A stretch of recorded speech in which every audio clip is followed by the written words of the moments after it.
Thank you for tuning in to the best parenting show on the internet, Post Daily Dose. It's the Post. It's the Post. It's the Post. The Post Daily Dose. It's the Post. It's the Post. It's the Post. The Post Daily Dose. It's the Post. It's the Post. Hey you all. Happy Monday. We have made it through the Monday. We have made it through the Monday. Yay us. Yay us. Let me grab my books real quick. Massive accomplishment this weekend. I got my desk cleaned off, so that's exciting news. I'm Kristi Saul, the co-founder of the Post+Institute, coming at you live. Of course, I want to promote these two books real quick. We have From Fear to Love. Oh, look, I picked up the version that's in Spanish. So yes, we do have it available in Spanish on Amazon. And it's also available in Dutch. And then we also have The Great Behavior Breakdown by Brian as well. These are two excellent books. We are actually actively working on more and more translations. And so that's very cool. So I hope everybody's doing well this evening. I see you guys are all logging in. You missed my Happy Monday dance, but that's okay. I'll spare you. So I just wanted to come on this evening and talk a little bit about, I'm looking at Facebook on my desktop, and I'm looking at this morning's post that says, by respecting how your children are expressing how they feel, you give them the opportunity to open up and feel heard.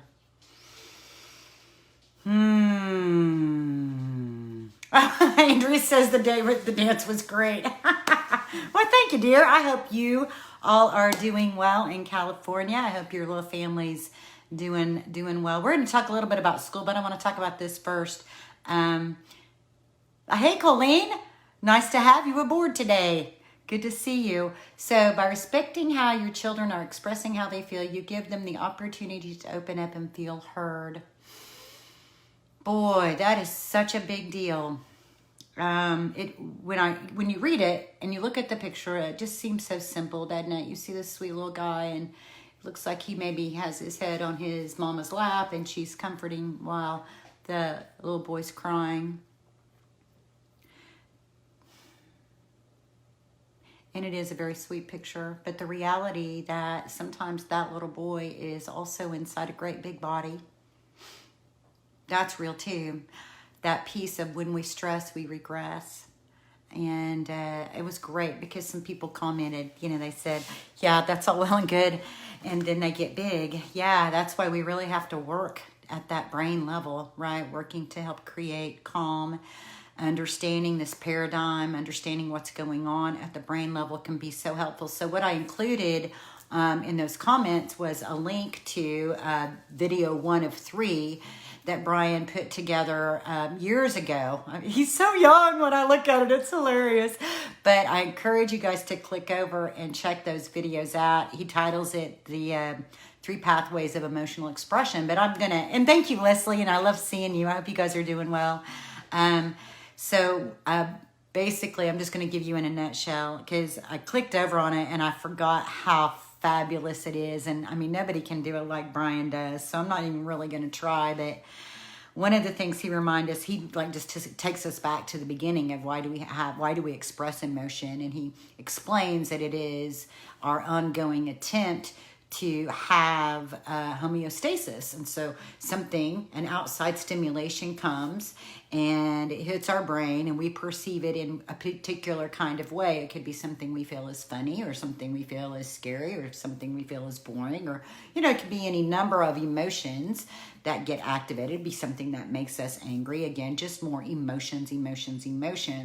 And so, feelings, let me call those feelings. It's a feeling, because from our paradigm, we have 2 primary emotions, love and fear. And there's feelings that come off of that. But down underneath it all, we just break it down to the most simple, and we have 2 primary emotions. So if it doesn't look or feel like love, then you can guarantee it's coming from fear. And so whether it doesn't matter, whatever it is, if it's sorrow, if it's grief, if it's anger, if it's boredom, whatever, You know, all of those things could be in alignment with fear. So what Brian talks about in that video series, the 3 videos, and the reason it's broken up into 3 is because they're about 5 minutes a piece. We wanted to try to keep it where people can easily digest these little pieces. But he talks about these 3 pathways.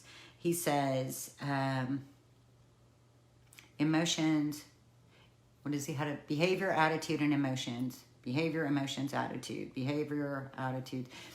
Let me tell you with my own words. When our kids drop into behavior, when they can't articulate with words. So when they can't articulate with words, then you might get an attitude. You might get a huff, an eye roll, maybe even a slammed door. And when that's not accepted, when you get in trouble for huffing, take that attitude out of here. I don't want to see you rolling your eyes. Don't slam the door. When there's no permission to express whatever the feeling is that's going on inside. So we express these feelings through our words or through an attitude or through a behavior, right? So many of our children don't have the ability to articulate it. 1. And when our emotions are running high, then it short circuits our ability to articulate these things with our words. So we have words, and that's when we're doing well. And then when we may be struggling with an adjustment, we have attitude. And when we're really struggling and regressed, then we drop into behaviors. And that's where you see things like property destruction.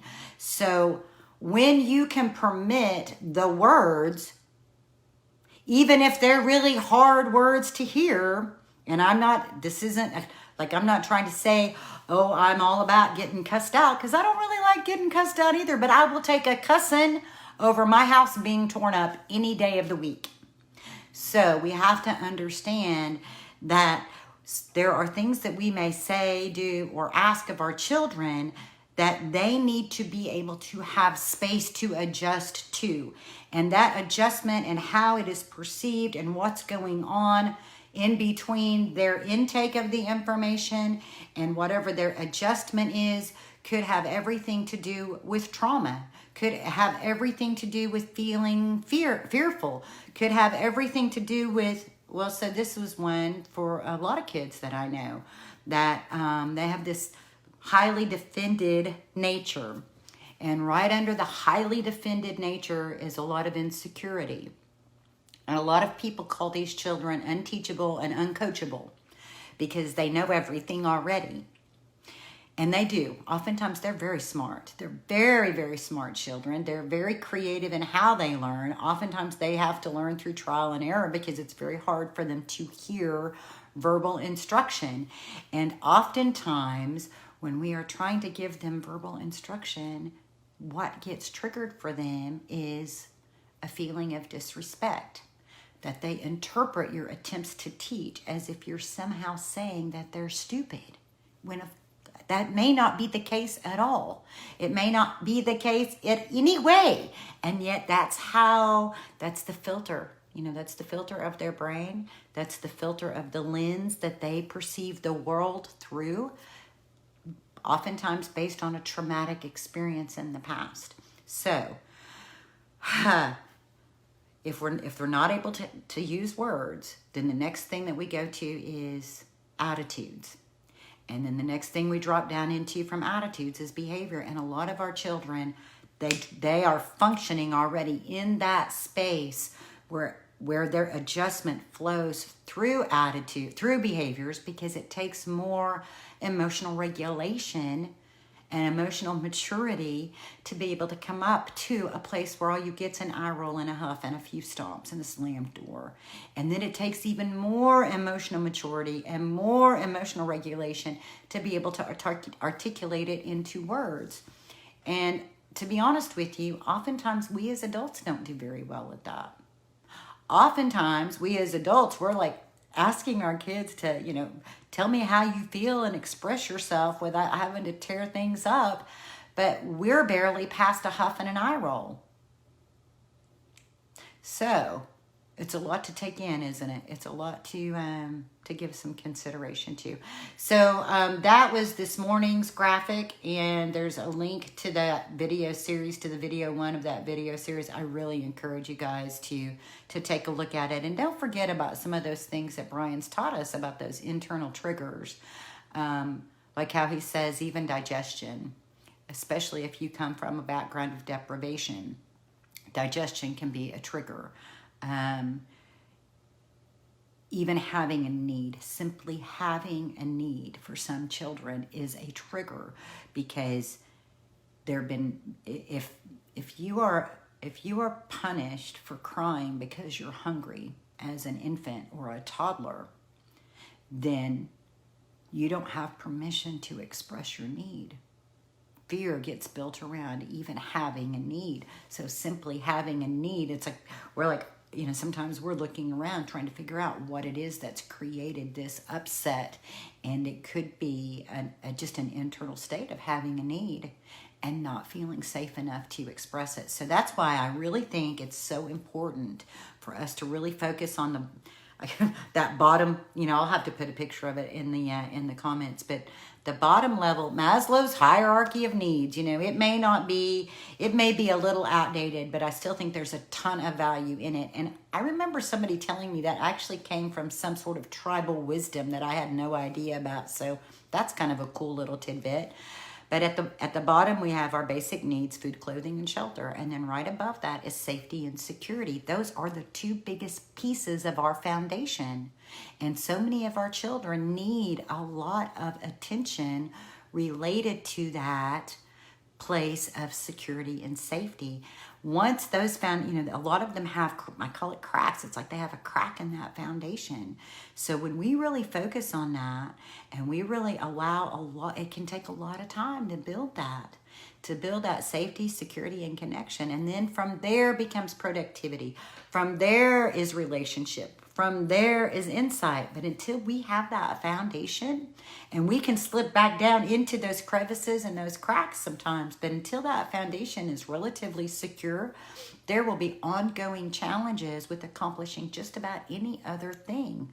So Colleen says, 2 Timothy 1:7, For God has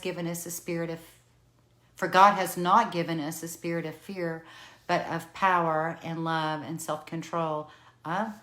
Well, so Colleen, that is really interesting that you shared that, because what that tells me and what that also makes me think of, and I'm not very good at being able to quote actual scripture, but it makes me think of the fruits of the Spirit that are discussed, and self-control being a fruit of the Spirit, meaning it is not something that man naturally has. So it is a gift from God. So what we're talking about when we start talking about self-control and higher level thinking, to me what that says is it is difficult. It's a difficult thing, and it takes a lot of love. God is love. It takes a lot of love, a lot of consistency, a lot of relationship. It takes people walking us through it, walking with us, in order for us to mature and to be able to gain that. So thank you, Colleen. I think that is an awesome addition. I wanted to talk about something just kind of funny real quick, because, I like talking with you guys. So I'm helping Marley get caught up on some schoolwork, because she has been really, really, really sick. And when she's really, really sick, she's been sick really since summertime. So from the beginning of school on, she's barely been able to do any. So here's what I found out. So here's what goes on with a majority or many of the kids who are doing online learning platforms, maybe not through your school where you're like sitting in class, but a lot of children, adolescents and up, so the tweens and teens who were doing online school, they let the videos run, and then they just go and Google all the answers. And I'm telling you this because it's like, everybody's doing it. I'm not saying that makes it right or wrong. Even the teachers know that this is how this is happening. And so what it did for me is it helped me just to put everything in perspective. This 2020 school year, I hope that next year we don't have to repeat it. It is one of a kind. And I know that there's been so much stress, and I know that many schools now are going from meeting in person back to distance learning. And I know that for some families, it is a beautiful gift, because really maybe it's time just to focus on your family relationships and, you know, be creative about how you get the elements of meeting the requirements for education accomplished. So there's that piece. I know for other families that it's very overwhelming. So for some families, it's very overwhelming because it means everybody's home together all day, all day, all day, with no interruption, no outside, no other interaction, and that can be very taxing. And I know for some families, parents are still needing to work. They're in particular workforces where they need to be out working. And so they were cooking, you know, they were rolling along with the school year because they were able to have their children in school and they were able to go to work. And now all of that's being tossed up in the air again. And so I just, you know, I just want to speak to it. I just want to say it out loud that we see you. We see you, we know how tough this is, and every family is having to make really difficult decisions. And so I just want us to be graceful, have mercy with each other, extend as much grace to one another as we can during all of this, and try not to worry too much. Try not to worry too much about whether or not they're getting all their courses done or not. And if your school's coming down on you about it, message me. we'll, you know, or advocate. Just advocate and let them know that you guys are doing the best you can, you know. This is, doing distance learning isn't for everyone. You know, we talked about that, about how it's, you know, it's kind of like being an entrepreneur. Takes a whole different skill set of initiation and organization and just even understanding how the software works. And not everybody functions that way. And so, just, everybody bring it down, you know. Just what I always want to say, everybody just bring it down. We're getting ready to head into the holiday weekend, and I know people are making decisions about whether to travel or, you know, everybody's making difficult decisions. So just get quiet. My friend Ann Maxwell, beautiful woman, I remember her teaching me just to get quiet, and you ask yourself, if, what, then. So how you make that decision, because you can't tell what the future is going to be, right? You can't tell. So you just say, if, what, then. If we go to Aunt Thelma's for Thanksgiving, if, what, then. What's that? What do I think that will look like based on everything I know? Is it likely that we're going to get sick? Are people going to, you know, what kind of precautions? If, what, then? If, what, then? If we stay home, if, what, then? If, what, then? If, what, then? And then you just notice what resonates. You notice how your intuition and how your gut feeling speaks to you. And that is the best you can do. That's the best you can do to make a decision about what to do with these future happenings. And so, anyway, thanks for chatting it up with me. This has been my social moment for the day, other than speaking with some people who came and did a little work on my house. So I hope you guys are all doing well. Much love to you all. Remember what Brian tells us, that in any given moment, we can act out of our same blueprints of stress and fear and overwhelm, which are sometimes even hidden from us. Or if we can just get that first breath in, you know, if you can just take that first deep breath. Because when we get stressed, we all hold our breath. We don't realize it, but we subconsciously constrict and we hold our breath. And when we hold our breath and we're stressed, it causes our thinking to be distorted and confused, and our short-term memory is suppressed. So we're not at our best for making decisions. So get that one deep breath in, and then the next, and then the next, and you'll feel your body begin to calm. And from that place, you can choose love. Much love to you guys. I hope you guys have a lovely evening. I hope you can take a little time this evening to just enjoy your children. Just to put everything that you worry about, everything you may be fretting about, just put it to the side and try to spend, 15, 30 minutes, maybe an hour just hanging out with them, just chilling and enjoying them and sharing time together. Remember that your energy, your loving energy, has the ability to create magic for them at the brain level. Much love to you guys, and we'll see y'all tomorrow night. Hey, Julie, thanks for saying hi. It's great to see you.